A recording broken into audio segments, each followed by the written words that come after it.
Kumusta po kayo? Bago po ang lahat, first things first.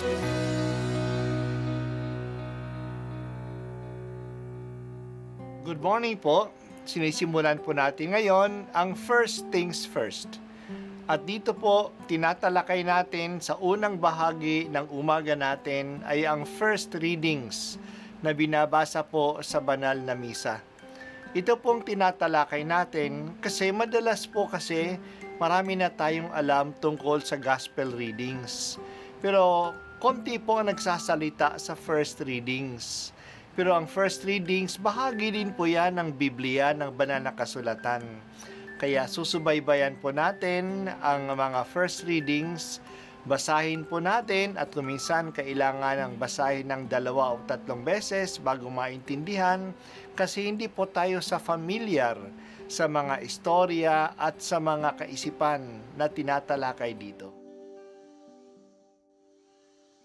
Ang pagbasa mula sa unang aklat ng mga hari. Noong mga araw na iyon, sinabi ni Elias kay Acab, "Lumakad ka na, maaari ka nang kumain at uminom. Naririnig ko na ang lagunos ng ulan." Samantalang si Acab ay kumakain at umiinom, umakyat si Elias sa taluktok ng Karmelo. Sumubsob sa lupa, sinabi niya sa kanyang utusan, "Tumaas ka pa ng kaunti at tumanaw ka sa dagat." Umakyat nga ang utusan at tumanaw sa dagat. "Wala po akong makitang anuman," wika ng utusan. "Ulitin mo makapito," utos ni Elias. Sa ikapitong pagtanaw, napasigaw ang utusan. "May nakikita po akong gapalad na ulap na pumapailang lang mula sa dagat." "Madali ka," sabi ni Elias. "Sabihin mo kay Acab na singkawan ang karwahe at lumusong kaagad. Baka siya'y hindi makaalis dahil sa ulan." Kapag dakay nagdilim ang langit sa kapal ng ulap at biglang bumuhos ang malakas na ulan. Sumakay si Acab sa karwahe at nagmamadaling nagtungo sa Jezreel. Kinasihan si Elias ng kapangyarihan ng Panginoon. Inililis niya ang damit at tumakbo sa unahan ng karwahe ng hari hanggang sa pumasok sa Jezreel. Ang salita ng Diyos. Salamat sa Diyos. Noong napatunayan na ni Elias na si Yahweh ang tunay na Diyos, noong pinadala nito ang apoy mula sa langit, at kinain ang hain niya, ang hain niyang toro, ang altar, naniwala na ang mga tao na si Yahweh ang tunay na Diyos. Pinadala ni Elias ang kanyang utusan upang tumingin sa dagat kung may ulap na bumubuo. Tandaan natin na 3 taon at kalahati na hindi umuulan. Sa ikapitong beses ng pag-akyat ng utusan ni Elias, nakakita siya ng maliit na ulap na kasing laki lang ng palad. Kaagad, pinasabi ni Elias kay Haring Acab na sumakay na sa kanyang karwahe at umuwi na sa kanyang lungsod sa Jezreel kasi bubuhos na ang ulan. Baka siya bahain. Totoo nga, dumilim ang langit at bumuhos ang napakalakas na ulan. Natapos na ang tagtuyo. Natapos na ang salot. Ang Panginoong Diyos ay ang may likha ng lahat. Hawak niya ang kalikasan. Hawak niya ang tag-init at tag-ulan. God is the ultimate source of everything.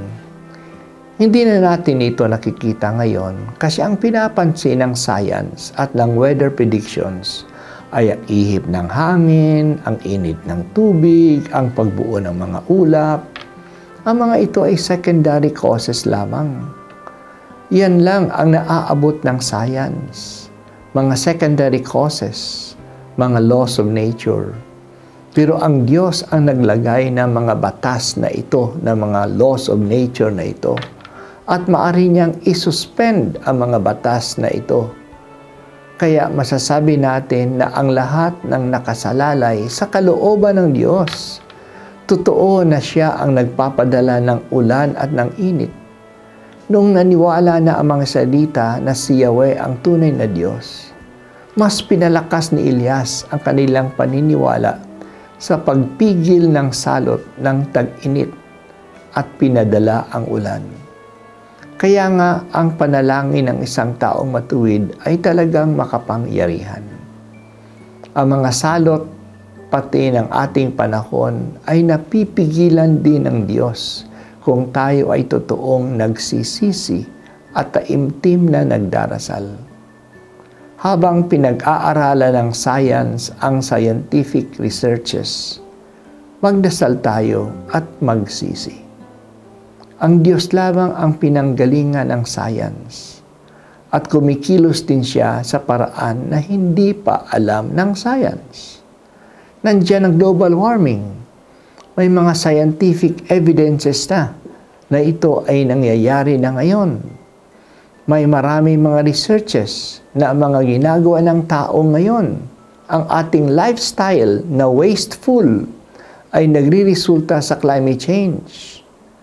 Magdasal tayo at magbago na ang takbo ng ating lifestyle. Hindi pa huli kung may pananalig tayo sa Diyos na may hawak ng ating panahon. Naniniwala kami, Panginoon, na nandiyan ka pa rin, kumikilos sa aming panahon at kumikilos para sa ikabubuti namin. Taimtim kaming nananalig sa iyo.